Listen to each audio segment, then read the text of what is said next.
Today's Sunshine Note is titled, The Day That Never Was.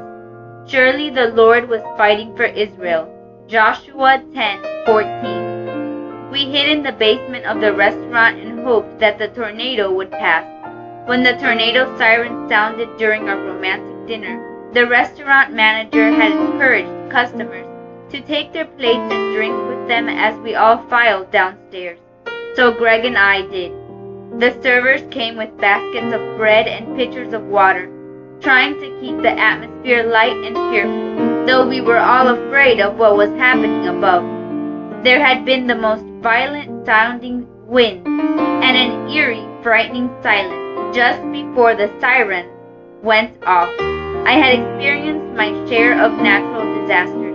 I'd hid under my classroom desk as a child during earthquakes. I had lost possessions in several fires, and I had waited out quite a few terrible storms. But this was the time I was the most afraid because nobody knew what was going on above. A seemingly natural disaster in the Bible that we often overlook is found in the story of the day the sun stood still.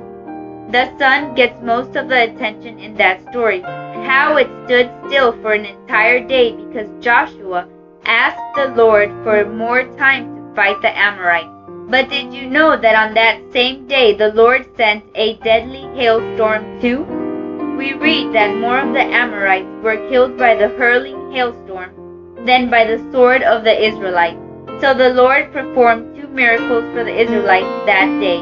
He made the sun stand still in the sky, and he wiped out most of the enemy army. It was like the entire battle was essentially won by God.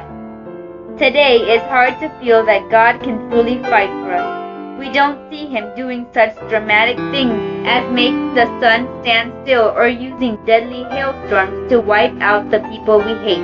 He doesn't seem to take sides like that or perform drastic visible miracles either. I doubted that he still fights for us, as he did in the days of old, until I took a look at my own life and tallied up time after time after time that God showed up and rescued in quite subtle ways. Sure, you could say it wasn't God but chance, but then you could also have just said the sun was in eclipse, or there was just an unusually bad hailstorm the day the Israelites fought the Amorites. The point is that God's work is visible for people who choose to see it. Open your eyes today. Try to notice what God is doing in your life.